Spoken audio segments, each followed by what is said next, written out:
Good morning, everyone. Welcome to the final EMPA webinar for 2023. I'd like to begin by acknowledging the traditional custodians of country across Australia and their connections to land, sea and community.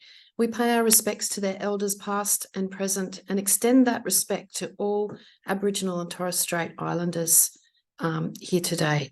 I'm joining you today from the lands of the Turrbal people, north of the Brisbane River. My name is Barbara Ryan and I am a member of the EMPA board, and on behalf of EMPA I welcome everyone here today. We've close to 150 registrations for this webinar and we're looking forward to a really strong discussion from our speaker and also from all of you here. So in today's webinar, we're looking at the role of the Australian Institute for Disaster Resilience as a knowledge collator and hub for the Australian emergency management scene, and in particular, the communication and engagement functions. The Australian Institute for Disaster Resilience actively collaborates across sectors to strengthen the resilience of Australian communities to disasters, and it has a critical role in our jurisdiction, in our lessons management structure. It's pretty important in that area. So the Executive Director of AIDR, Dr. Margaret Moreton, is going to join us today to talk about this important organisation. Margaret's first career was with federal government, working in a range of social policy areas, developing policy, managing programs and preparing advice for successive governments over 33 years. She left that career to undertake original community-based research. Her research identified key factors that contribute to disaster recovery and resilience. She gathered and compared the views of national leaders of recovery and community members who'd been directly affected by 4 separate emergency events. Margaret has since developed a strong reputation as a disaster resilience specialist, working to build community resilience in partnership with a broad range of stakeholders and led by communities themselves. As the Executive Director at AIDR and together with her team, Margaret is focused on developing and sharing knowledge, resources and experience across a range of sectors to lead or contribute to efforts that enhance community resilience to natural hazards across Australia. So welcome, Margaret. I'll hand over you now to do a quick presentation, and then after the presentation we'll have a chat with Margaret. I'll kick off with a few questions and then we can work through yours as they come up. So thank you, Margaret. Thanks, Barbara. So hello everyone. Before I begin, I too would like to acknowledge that I'm standing on Wurundjeri land in the Kulin Nation down here in Melbourne. Pay my respects to elders past, present and emerging, and acknowledge any Indigenous people who are with us in the seminar today. It's always weird when you listen to someone introducing you, even though I provided that information, so it's not like I didn't know it all. I think one of the most beneficial things in my background is a complete accident, and that is that I was born in a little country town and grew up on a farm in Western Victoria. And as I've done the whole, trip through my life to date, I think that's actually a really valuable part of my background, that I understand what it's like to live in rural Australia. I'm hoping you can all see that, so I'm just going to assume you can.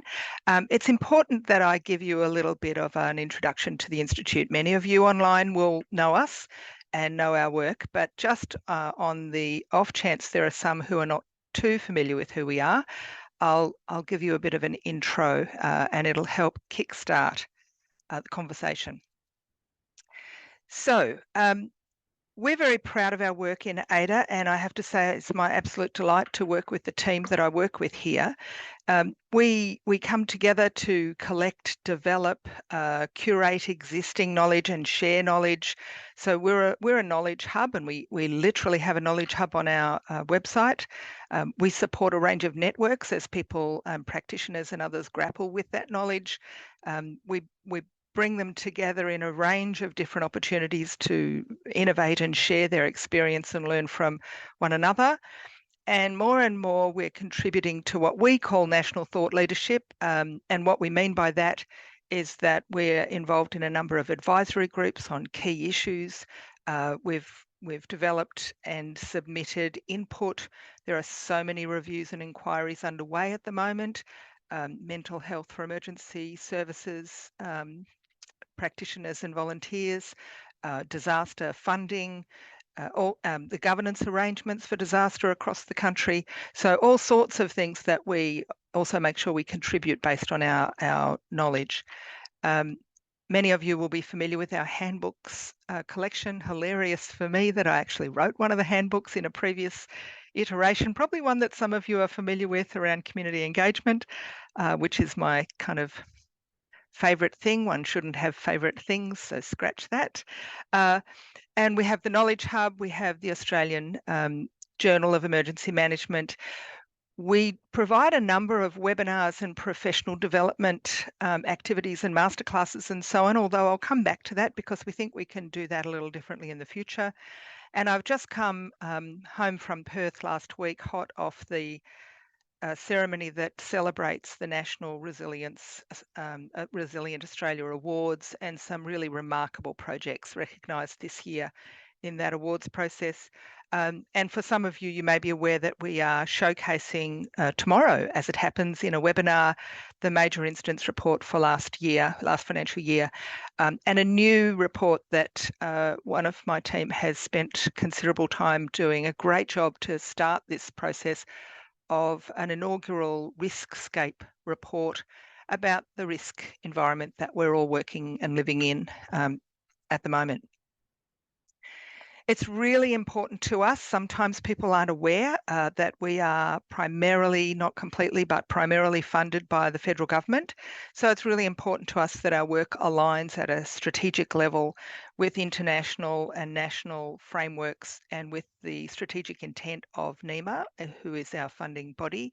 So there are a range of ways, and I'll probably skim over this. There are a range of ways that our work aligns right up to the Sendai framework, really about making sure that what we produce and how we work with our partners enhances the understanding of disaster risk, enhances the ability of leaders across the sector at all levels, across multiple sectors actually, to make decisions that are useful and contribute to resilience, and to make sure that everyone understands what their responsibilities are and what actions they can take, both before, during and after any crisis event. And these days, I was listening to the radio coming in on the train this morning, and a journalist was talking about how bizarre it was to report a fire and then report a flood in the same location in the same week. And so it's getting much more complex, and we use terms like compounding and cascading events, don't we? And sometimes it all sounds a little bit intellectual, our language. Actually, it really is. They're happening simultaneously, and the area of southern New South Wales I'm quite familiar with, post the 2019-2020 fires, and then they had 7 floods in a year. So this is really really building momentum, and we all have to work out how to manage in that environment.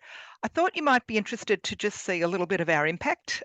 We have regular annual reports and quarterly reports processes, so we're always counting our numbers. And it's quite exciting to see the really dramatic increases in some of our engagement measures. We had, if I just pick a couple, because I'm sure you're all reading madly ahead of me, we had just over 8,000 followers on social media in 2020, and now we're almost at 15,000, and that's a little out of date, so we're probably already there. We're really growing in our reach, which is really exciting and a great opportunity to do more.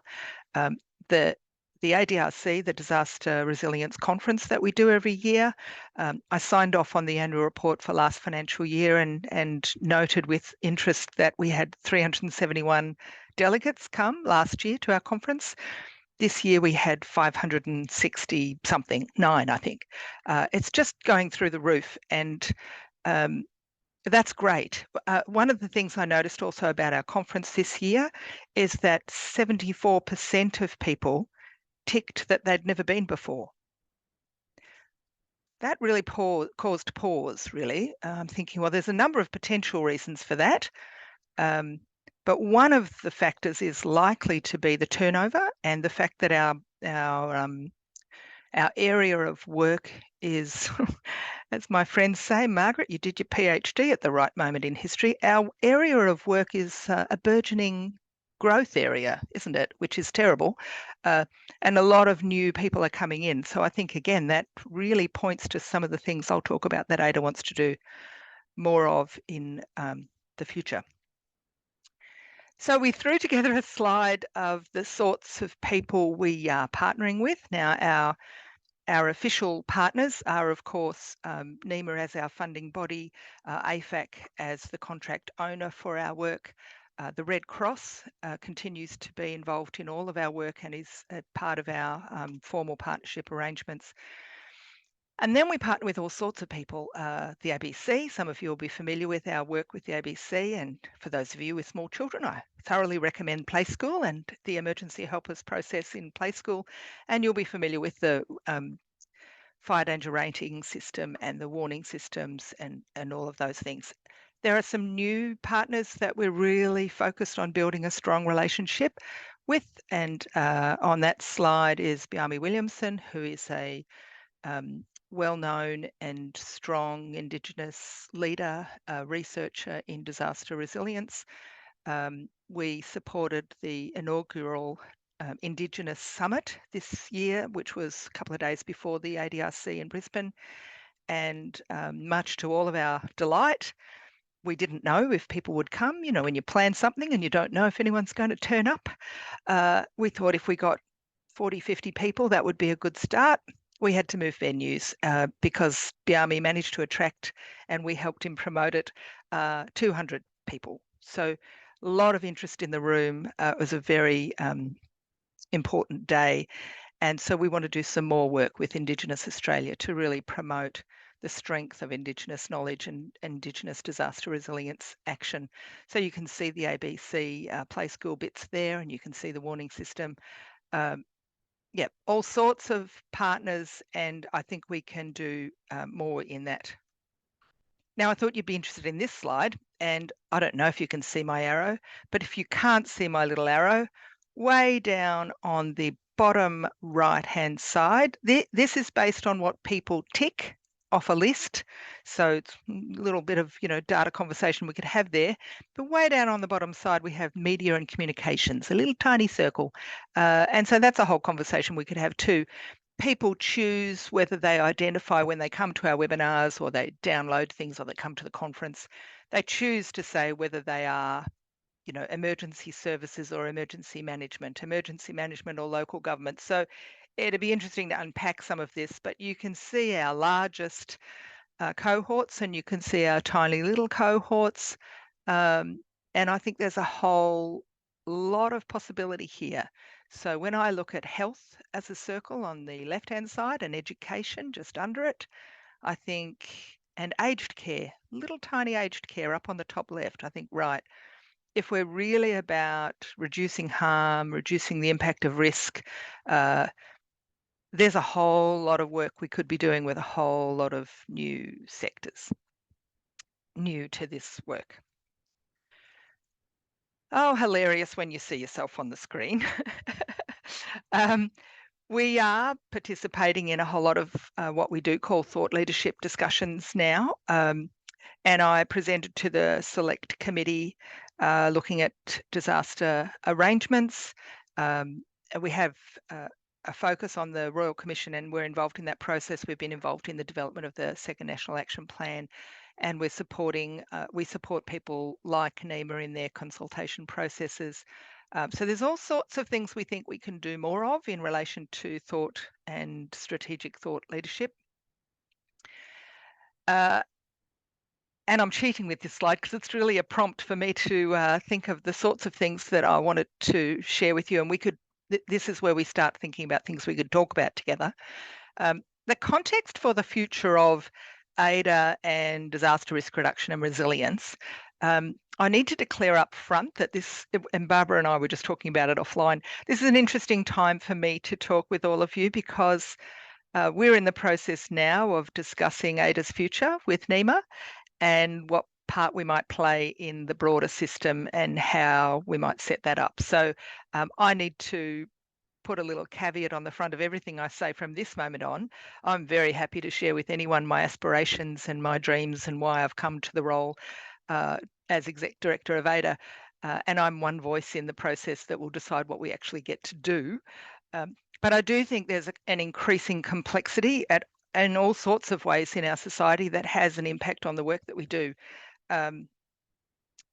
Everything from the cost of living and the economic changes and difficulties that are facing all of us, to the increased extreme weather events and our ability to respond and deal with those as a society. So I often say to people, speaking at a police conference a couple of weeks ago about the role of police and disaster resilience, and I often say, and I said there, I am actually quite a nice person. I like to think of myself as a nice person, and people do have coffee with me and dinner with me, but I can sound a little bit bleak. I think we don't understand the future that is here.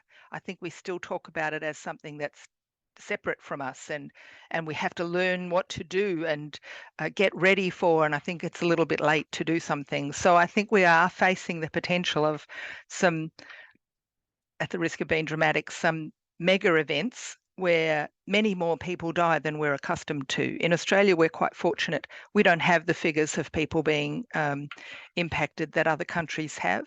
And I think that's unavoidable that we're going to head there.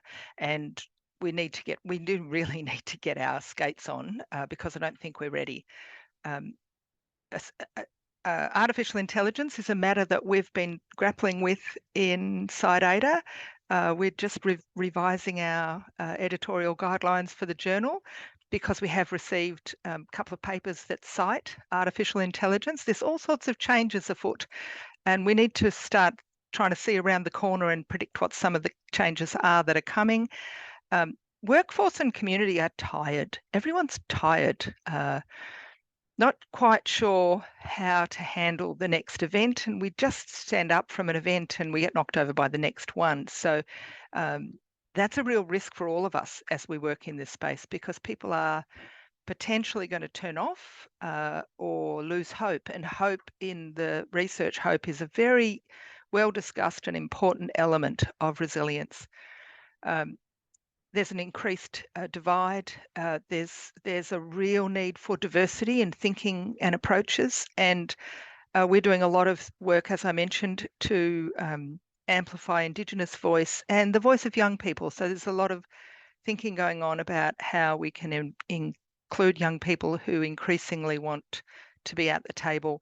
And the one that I didn't mention is the decreasing trust in authority. And I would add to that,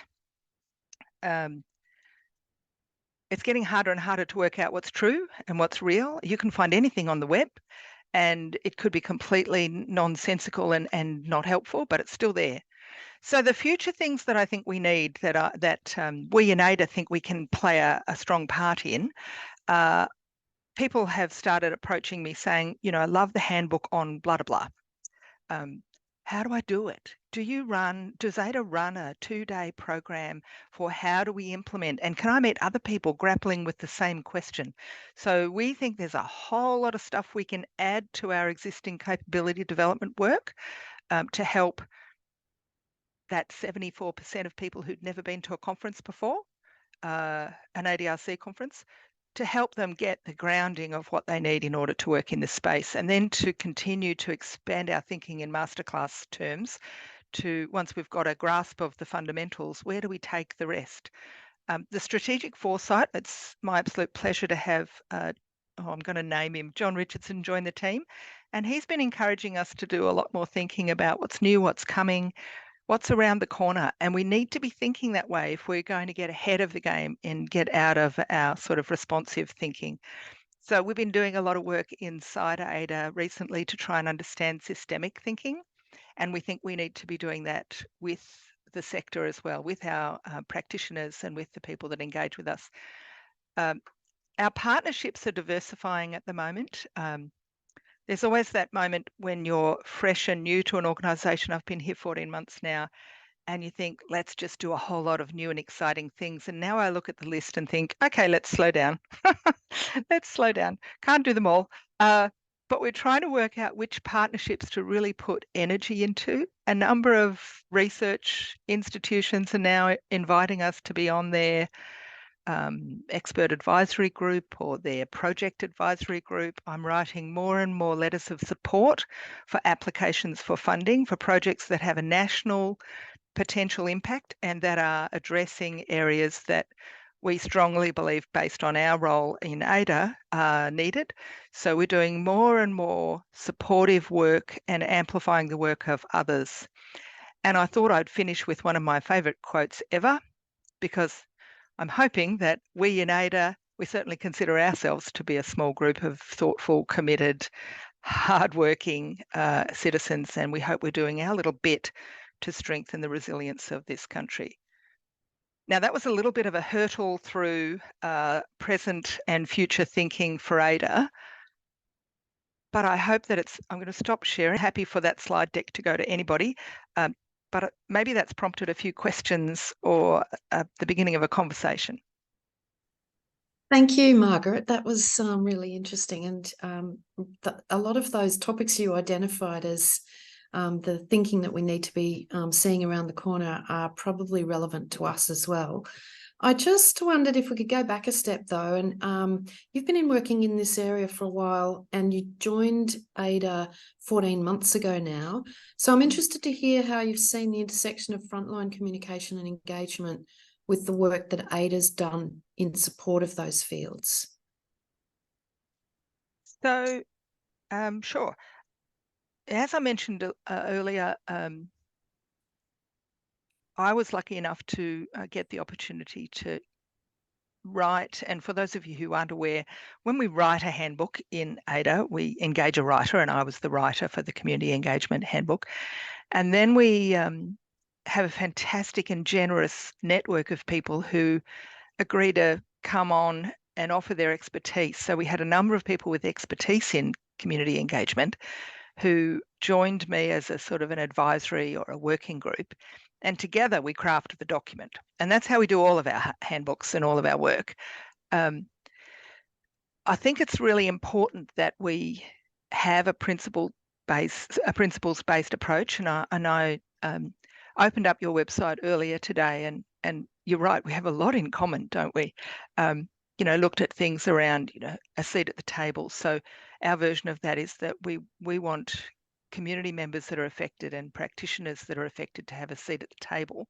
And we are currently looking at ways that we can invite young people to somehow come into our work. And there are all sorts of complexities about that, but to actually have a say and be able to make a contribution. So the thing that I learned as soon as I decided to leave federal government and go into research, because I wanted to know the answer to this question of, if communities have been through an overwhelming, disastrous event, what do they reflect on later as having made the most difference to their recovery and their resilience?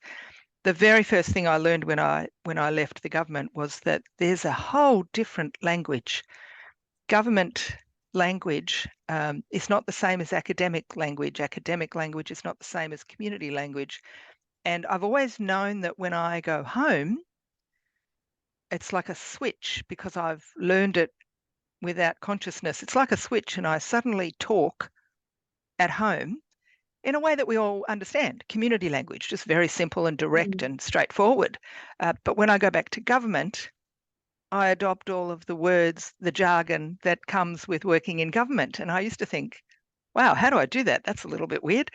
And now I realize there's a whole different language in academia, and then there's another language in emergency management. And it's no accident that all of our handbooks, and we now have a glossary, adding all of the definitions together, because people use language is one of our most valuable tools, and you would all know that. And different people use language differently, and I think that's one of the really big challenges we face. Depending on your worldview and the context in which you live and work, your language will be slightly different. And so everyone in a room can be nodding, and they're not in agreement, but you can't tell until implementation happens and then something goes awry and someone says, but we all agreed. It's because we all mean different. We don't all, but sometimes we mean different things in the language. And I think that's a really important thing to try and work through. But a lot of the principles you have, we really value the networks and our role in supporting our networks, and we really value connection and relationship, and so do you. So we have a lot in common. I'm not sure if that answered your question, but anyway, that's some of my reflections. Yeah, that's really interesting about the language, because we talk a lot about storytelling and how important that is for the narrative around what we're trying to connect with people with, and the language could completely derail our efforts in that area. So yeah, it's a good thing to be thinking about, I think. Community people in particular, like in between doing my PhD and ending up here, I did a couple of different roles, and one of them was as an independent consultant. And I was often engaged, and people would say, community people or people working in a not-for-profit would say to me, we have no idea what this means, this page of words, or we don't know what that politician or that bureaucrat just said. We don't understand what the instructions are. We don't know how to apply for this funding. It makes no sense to us. What do these words mean? And I would then translate into the language I grew up in. Oh, they just mean you have to understand what you're doing and why you're doing it and the benefits you want to get out of it, and then how you're going to collect the information that demonstrates the benefit. Well, why don't they say that? They say it's all about outcomes frameworks and, so the language really, really gets in the way for people grappling with the effects of all of this. It's no accident, and I've heard a lot of people say it now, each of the 4 communities I visited originally for my research, people would say, the Tasmanian ones were the strongest. They would say, the first disaster was bad enough. We lost homes, we were terrified, we lost businesses. That was awful. The second disaster was when everybody turned up to help. That was worse. We were better off because down in Dunelly they had they were cut off by land. The only road in and out off the peninsula had been blocked, and so for a couple of days they didn't have anyone there. And the women who took over for that first couple of days and set up the marquees and set up the rally point and took everyone's names and so on, they said when the help arrived by boat from Hobart, people in suits. I always say to people, never wear a suit when you're visiting a community that's been through something like this. Just never wear a suit. Put your jeans on and have a T-shirt. They actually lifted their arm, and the woman in charge said, to this day, I don't know why I obeyed them. And I'm not sure if you can see because of my background, that a guy put his hand out the front and he moved it to the right and he said, thank you, everyone. If you could all just move to the right, we'll set up. And they started taking everyone's names from the beginning. And she said, I should have said, I can't say what she should have said because I'm being recorded, and asked them to take a seat and we'd be with them in a minute. So there's just so much about how we engage and how the power imbalance translates and how the language works. Do you think a function of that or a reason for that might be that we're so hung up on how people will interpret different words and phrases? Yeah.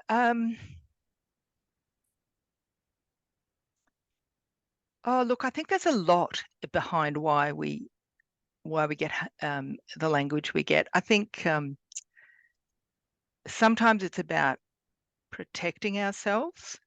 Sometimes it's about the potential.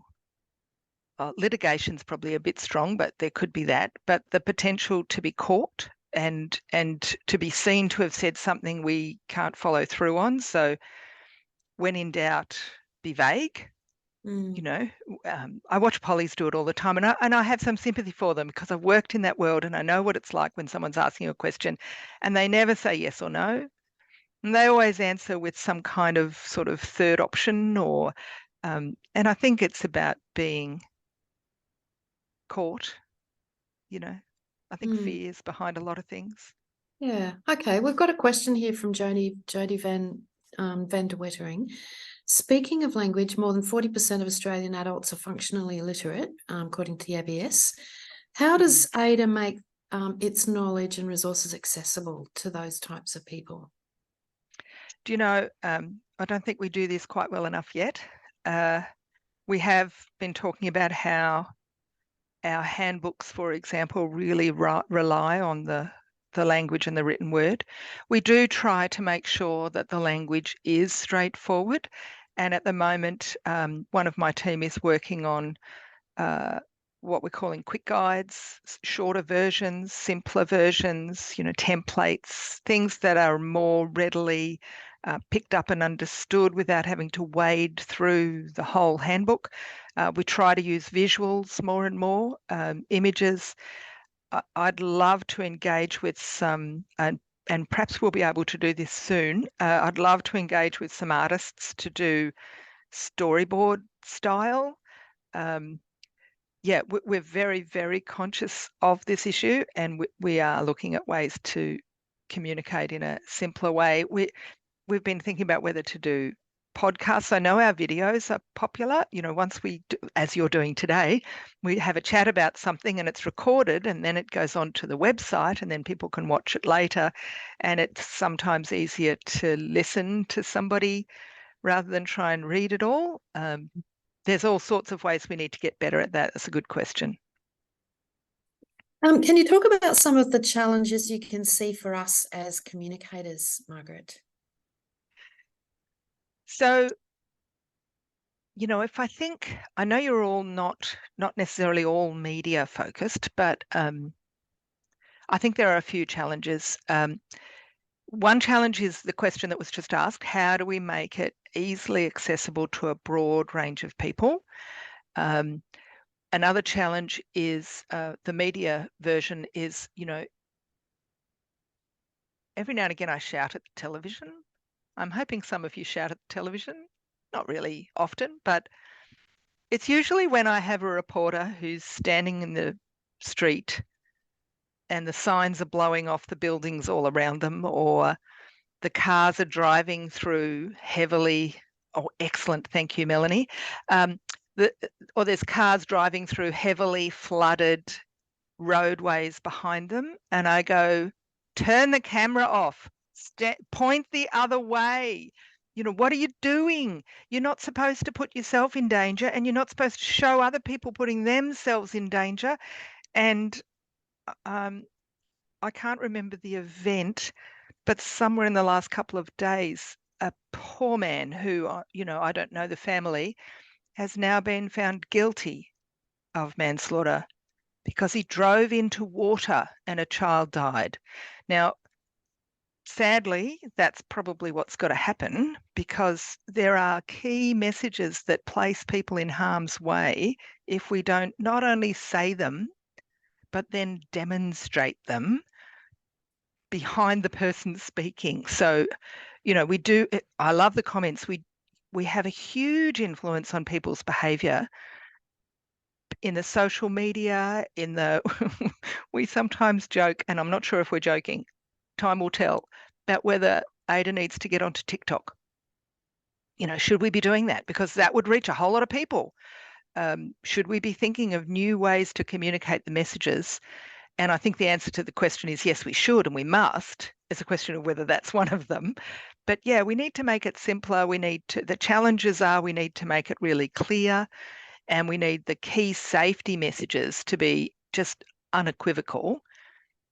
In a funny twist, we also need to be working with a whole lot of practitioners about how it's more complicated than that. So I'm sort of torn between, believe me, I think both of these are true, even though it's going to sound like I'm completely crazy. I think we need to simplify some key messages and just make them absolutely stuck in people's brains. Leave early, know your 3 ways out. If you only have one way out, don't be there on the day. Don't drive through floodwater. Do the following 6 things to your home. We need to get all of that really clear. But then we also need to recognise that these are all complicated circumstances and we can't treat everyone in the same way. People have different needs, people have different languages, people have different backgrounds.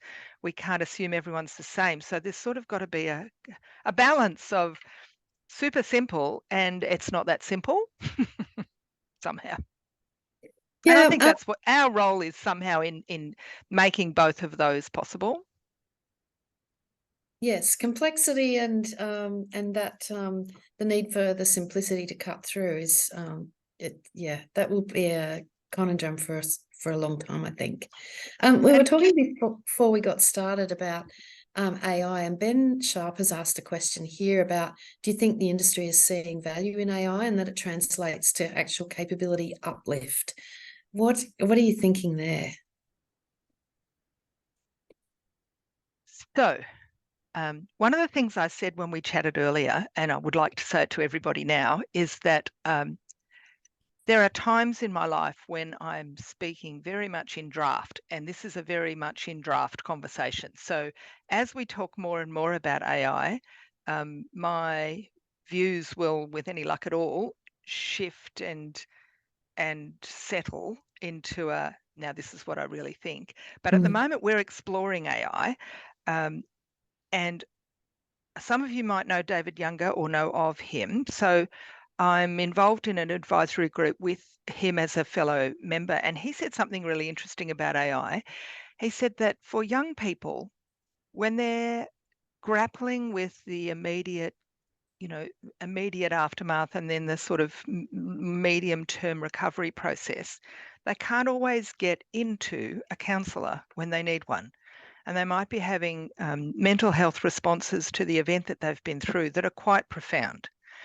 And he said he has a couple of clients. I hope I'm not breaching his. He did say this on a public online platform. He said he has a couple of young clients who accessed AI. I'm feeling this way. I've had this experience.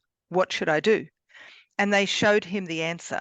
And he said the answer was pretty good. The answer said, reach out to your friends, don't be alone. Understand this happens to everybody. It cited a few references, including some of ours and some of his. It actually was not a bad answer. And so they then talked about that together, and he thought that was quite a useful use of AI. We've been thinking internally that we could ask AI to do some of the summaries that we're talking about earlier. What if we fed into AI a bunch of information and said, what's the simplest form in which we could share this with someone whose language and literature level is at year 6? And it could spit it out for us, and then we could polish it and work out, right, what do we think of that? So I think those things could be quite useful. However, there's always a downside of everything. And I think we have to be, well, if that's the upside potentially, what's the downside? I think we need to know when we're talking with or learning from a person's experience and when it's fabricated. So, you mentioned, Barbara, a little bit ago, which we're also thinking about, the storytelling and the narratives. And I mentioned that last week was the Resilient Australia Awards, and there are so many excellent projects that we recognise in that awards process. And so many of them are, I'm a real person too, and we're all real people, but real people down in the country level at the coalface of having experienced a crisis. And their stories can be particularly powerful for other people like them, in the same way that practitioners sharing stories make sense to practitioners. And we need to know that what we're sharing is someone's actual experience, not a complete fabrication of something. And then we need to know the sources that AI is going to, because if AI spits out the answer to a question and the sources are not, because anything can be put on the internet, true or nonsense. So there are risks in all of it. I think this is a really important area to grapple with. Yeah, I'd be interested to hear of anyone who's been looking at or using AI in their work. I'll just move on to the next question, but please put that in the chat and we'll come back to that. Mandy Straw's asking about the rural information vacuum. How do we address getting the right information out to rural communities, particularly now that we've seen a large amount of urban people move to more rural areas post-COVID? Yeah. And the number of communities that are aware that people have left their community following a particular event or emergency, and now we've got new people who have no idea that it even happened, let alone what they'd do. So I think that most of these sorts of things require a many-pronged answer. As I mentioned earlier, the AIDR has done quite a bit of work in partnership with the ABC, and I've been meeting with the ABC to work out in a future AIDR how could we strengthen and deepen that partnership. Now, the downside, of course, let's say my wildest dreams are met and we have Heather Hewitt. I told the ABC guy I want to meet Barry Cassidy and Heather Hewitt. That would just tick a box for me, and he laughed. But if we had like a Heather Hewitt series of communities standing up and being resilient before, during, and after events, and we just only a certain number of people watch the ABC. So what about the rest? So whether there's some kind of media campaign that we have to come up with to get onto regular daily TV. Maybe, someone was saying to me the other day, the ABC Play School is fantastic. Maybe we need to get an episode on Bluey. Maybe we need to get a bunch of episodes on Bluey. Apparently Bluey's the thing now. Emma Memma, I tell you what, she just won an ARIA. I've got grandchildren, you can tell, because Emma Memma is everything to one of my grandchildren. I don't know how we do it. So through the TV and the media is one option. We've been working on, and this could easily expand on things for schools. And we have a schools category, and the Harkaway Primary School won this year's schools category at the Resilient Australia Awards. And Bryony Towers has been working, as has the CFA. It's a school in Victoria that was affected on Black Saturday, quite badly affected. And they've been running a program there for many years now. And the kids in that primary school are learning all about fire behaviour, moisture content, wind direction, temperature, everything that contributes to a fire. And, we think that we need to enhance what's going on in schools. There's a new community leadership network called DisasterWise. If I could do three things at once, I'd be throwing links in the chat. But if you Google DisasterWise, it's an emerging network of community leaders trying to work out how to engage community to community as a trusted voice. Communities will listen to one another, and I'm a strong supporter of that. So there's all sorts of ways we need to try and get the message out. And for rural and regional communities, then, community leaders, much like themselves, could be the way to do it. I'm wide open if there are other suggestions.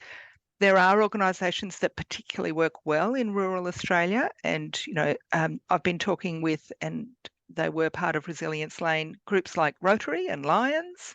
The CWA is still a thing. Who knew? I thought the CWA had gone away, but it's still a thing. So there's rural organisations could be another way to go. And whether that's something we need to be more structured about, I don't know. Yeah, that sort of brings up the point too that, we've seen a bit of research come out over the last couple of years about measuring the resilience of Australians, and rural people always on paper look less resilient than others. But we know that, in Western Queensland, for instance, people are always going to have enough food and water, etc., survival gear for 3 weeks being locked up because they've got a flood. They know how to fix a motor with a piece of string or baling twine. How can we get around this, the difference between on paper and reality? What's your thinking there? I think I'm shouting at the telly again. I couldn't agree more. And, similarly with Indigenous Australians, how vulnerable are Indigenous Australians? Well, actually, they've been here a very long time, and I'm going to potentially say something political. They've survived a great deal of quite direct attack and here they still are, and our referendum outcome, and they're still standing up and saying we're not going away and we'll continue to have the conversation. So yeah, rural people, I haven't quite shaken the notion of having enough in my cupboards to last, even though I live in a regional town now, because my upbringing is you always have to have enough in the cupboard to last a while. So I didn't struggle too much during COVID, because that's kind of deeply DNA, deep brain to do that.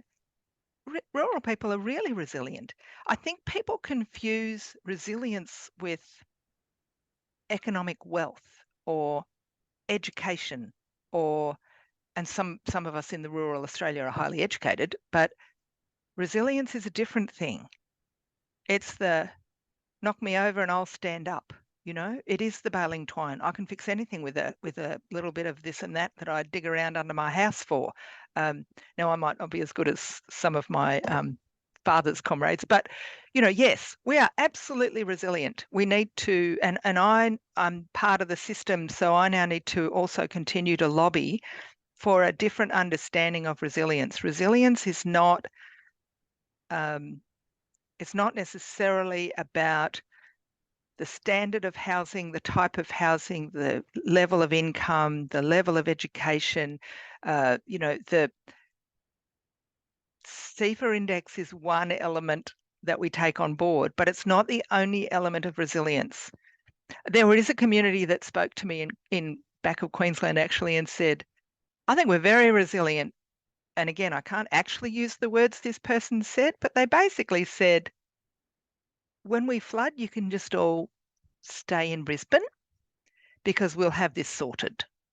Communities are the first line of response and they help each other. I've met people who, one fabulous man who said to me, I'm known to police, Margaret, and I was homeless and out of work and a bit of a bum. And then the disaster happened here. And actually, I live like that every day. So from the very first second the wind stopped blowing, I stood up and went, bloody hell, everyone's going to, that's about as bad as my language will get on this. Everyone's going to be in the same position I know about every day. I wonder what I can do to help. And sure enough, he just hopped right in. At first, he said they all looked at me and didn't want me to help. They didn't trust me to deliver the bread because I was known to police, Margaret. I don't even want to tell you what I was known for because you mightn't like me anymore. But he became part of the food distribution. They relied on him. He knew what it was like to live on the ground under the tree with no home. Now, blow me down if that's not resilience. So, yeah, we need to continue to have the conversation about what does resilience really look like. Oh, I want to click on all the links. Thanks, Hans, for putting that link in there. I'm watching the links going, oh my goodness, I've got to talk and I can't link and talk. And there's a really interesting one there from Steve Pogonowski, who has put up some links to David Younger's case studies of people using AI to get help after disasters. Oh, yeah, and good. To tell you the truth, I hadn't thought about, how people would use AI. I was thinking how we use AI. So that sort of adds another dimension to that conversation. People are out there asking AI all sorts of questions. And we really have to grapple with the fact that that's now a whole source of information on a whole range of issues in life. Yeah. And going back to TikTok too, I read somewhere a while ago now, 28% of people under the age of 25 use it as a search engine at least once a week. So, we need to be there. Yeah. Now, any other questions for Margaret? I'm very much hoping that in the next iteration of AIDR, we will engage with a new set of stakeholders and ask them questions like the ones you're all posing about how do we communicate the message? Because there's always a risk that in AIDR we're educated, we're white, we're forgive me team, but this is how I judge us. We are middle class, we're comfortable, and we're producing all this really high quality, well-researched information in books.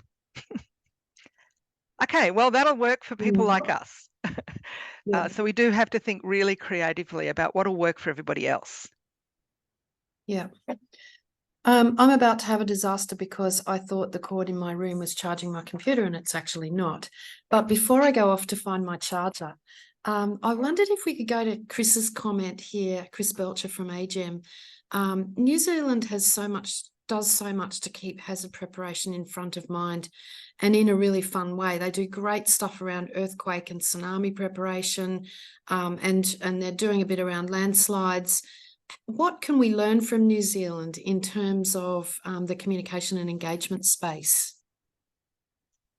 While you get your cord, thanks for that question, Chris. I think we can learn a lot, and certainly AGEM is one of the vehicles that we can share those approaches in. I think we need a stronger relationship between AIDR and our friends over the ditch.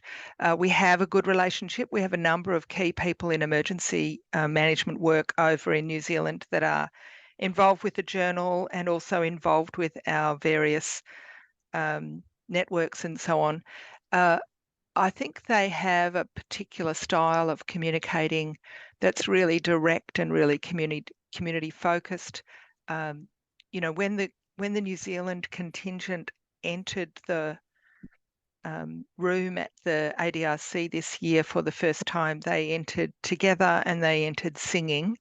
It was really beautiful. And I had conversations with New Zealanders about some of the conference elements, and in particular our poster display, our knowledge centre, and how we share stories of what works and what doesn't. And I think there's a real lesson there for us to work out how we can tell stories. Our Indigenous partners are also saying similar things to us, Australian Indigenous partners, how we can tell stories and sit down and yarn with one another to learn what really the strong elements of preparation and resilience building are. And I'm keen to, as Chris would know, we're talking about developing an Indigenous edition of the journal, and I'm keen to partner with Kiwis and Australian Indigenous people as well about a whole range of how we share information and messages across. And that goes right back to the first question of what if literacy is not really high, which it isn't in many communities across Australia. Yeah, I think we need to work with them and talk about how we can share those stories and share that information in a way that will make sense. Having been to the EMPA New Zealand conference just in the last month or so too, I found that New Zealanders seem to have a whole extra level of empathy in the way they deal with the operational side of emergency management as well. And that comes out in the way the communicators can then work, because they know that they've got this background and grounding, this platform that they can work from, that sometimes we're missing, I think, in Australia. And that's the kind of conversation I'd love to have with red wine, really. And we don't have time for it today, but no. Now we have enough. They're like a big country town, New Zealand. Please don't be insulted, any New Zealanders listening. I say that as a positive, where it's more of a human interaction and less official. There's something about their style, whether it's about their history or their culture or both, I don't know. But there is something about their style that's much more of a human style, and we could learn from that. Yeah. Yeah. And Hans has provided another link in the questions about work integrated learning. So we've got one last question from Mel Taylor. What are the pros and cons of having resilience in your organisation's title? Looking at Warren's comments in the chat, it's a pretty tricky word. Oh, thanks, Mel. Look, the argument for having it in our title is it's the word that's been around for a while, and therefore it has some kind of resonance. People will have a vague sense of what it means. It's kind of been the term for a while now, so there's that recognition.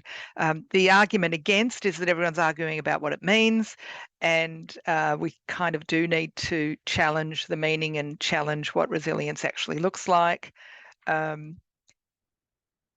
Yeah. Pros and cons. There's a movement against resilience. I don't know of another word that really, for me, there's no other word yet that does the job and is a good replacement. And I'm also a little bit wary of changing terms because we wear them out and get a new one, and then we'll wear that one out and get a new one, and then we'll wear that one out and get a new one. So continuity is probably the main reason to keep it. All right. Thank you so much, Margaret. It's been a really great conversation. And I think at the next EMPA conference, which is June next year in Canberra, we should all be getting together and having our red wine conversations over some of these topics. Sounds like a plan. That's a wrap for us for the webinars this year. We kick off again. Normally it's February, but we've got so much to cover next year that we're going to start January. We're working pretty hard behind the scenes to bring another great series to you. This year has been amazing. And we also have our regular schedule. So the conferences in Australia and New Zealand. Have a great break. Merry Christmas to you all. Hope it's a safe Christmas and that nothing happens in your neck of the woods. We'll see you all again next year.